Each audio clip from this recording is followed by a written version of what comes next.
જે સ્ત્રી ઘરના આટલા કામ કરે છે તેનું ઘર હંમેશા સુખ, શાંતિ, સમૃદ્ધિ, ધન દોલતથી, લક્ષ્મીથી ભરાઈ જાય છે.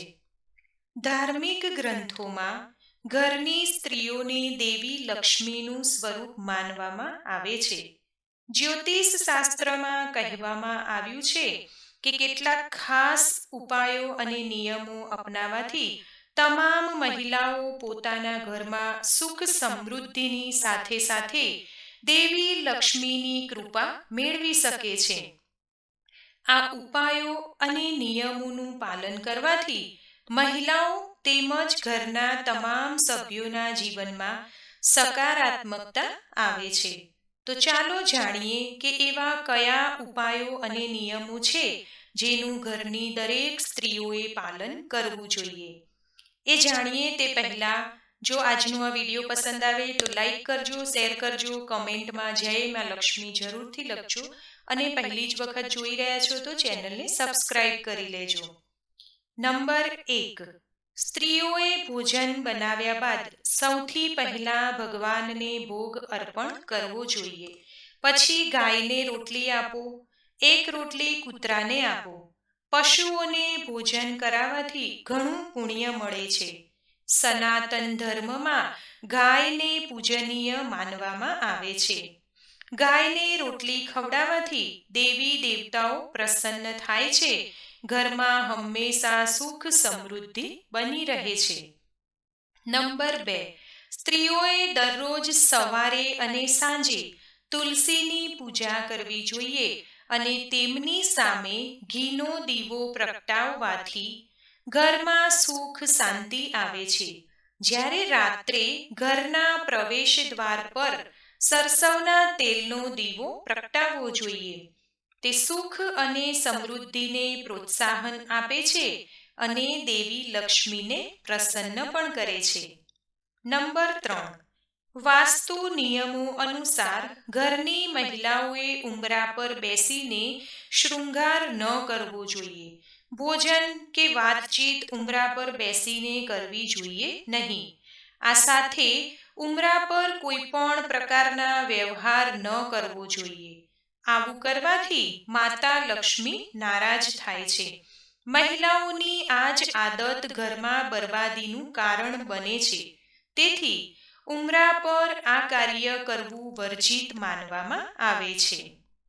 નંબર 4, જો કોઈ સ્ત્રી જાતે જ ઘરમાં કચરા પોતા કરે છે તો આ કામ હંમેશા સૂર્ય આથમે તે પહેલા કરવું જોઈએ.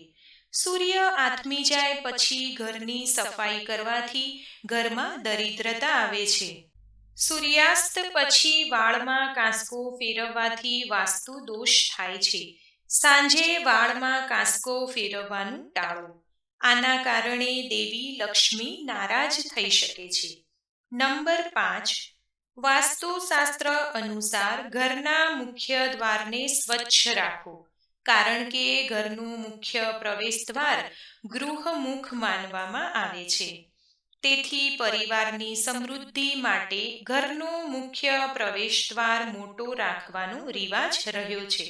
આ માટે ઘરની મહિલાઓએ મુખ્ય દ્વાર પર કલશ, સ્વસ્તિક કે શ્રીફળ રાખવું જોઈએ. તેનાથી ઘરમાં ધનની વૃદ્ધિ થાય છે અને ઘરમાં સુખ સમૃદ્ધિ વધે છે. નંબર 6, રસોડાને હંમેશા સાફ રાખો. રાતના સમયે રસોડામાં એઠા વાસણો ન રાખો અને રસોડામાં ગંદકી પણ ન રાખો. આવું કરવાથી માતા અન્નપૂર્ણા અને માતા લક્ષ્મી નારાજ થાય છે. આવી સ્થિતિમાં દેવી લક્ષ્મી ક્યારેય ઘરમાં વાસ કરતા નથી. પહેલા રસોઈ બનાવી લો, પછી ચૂલાને ખૂબ સારી રીતે સાફ કરો. સનાતન ધર્મ અનુસાર મહિલાઓએ બ્રહ્મ મુહૂર્તમાં જાગીને ઘરની સાફ સફાઈ કરવી જોઈએ. સ્નાન કરીને તુલસીને જળ ચડાવવું જોઈએ. તેની સાથે ઘરના મંદિર અને આંગણામાં દરરોજ ચંદન, અગરબત્તી અને દીવા પ્રગટાવવા જોઈએ. આ સિવાય શાસ્ત્રોમાં કહેવામાં આવ્યું છે કે સ્ત્રીએ દરરોજ ઘરના મંદિરમાં શ્રી સૂક્તનો પાઠ કરવો જોઈએ. તેની સાથે જ દરરોજ દેવી લક્ષ્મીના શ્રીયંત્રનું તિલક લગાવીને તેને પ્રણામ કરવાથી ઘરની આર્થિક તંગી દૂર થાય છે. નંબર 8. વાસ્તુશાસ્ત્ર અનુસાર ભોજન બનાવતા પહેલા રસોડાની સફાઈ અવશ્ય કરો અને ઘરની મહિલાઓએ દેવી અન્નપૂર્ણાનું સ્મરણ કરવું જોઈએ. તેમજ ભગવાનને એવી પ્રાર્થના કરીએ કે આપણું ઘર હંમેશા સુખ અને સમૃદ્ધિથી ભરેલું રાખો. આમ કરવાથી ઘરમાં સુખ સમૃદ્ધિ વધે છે. નંબર 9. વાસ્તુશાસ્ત્ર અનુસાર મહિલાઓએ પગ મારીને ઘરનો દરવાજો ન ખોલવો જોઈએ. આવું કરવાથી ઘરમાં માતા લક્ષ્મીનો પ્રવેશ થતો નથી. ઘરમાં હંમેશા આર્થિક સંકટ રહે છે. જો કોઈ પણ મહિલા આવી ભૂલ કરતી હોય તો તેણે તરત જ આ ટેવ છોડી દેવી જોઈએ. નંબર 10. વાસ્તુશાસ્ત્ર અનુસાર ઘરના ઉંબરા પર કચરો ન હોવો જોઈએ.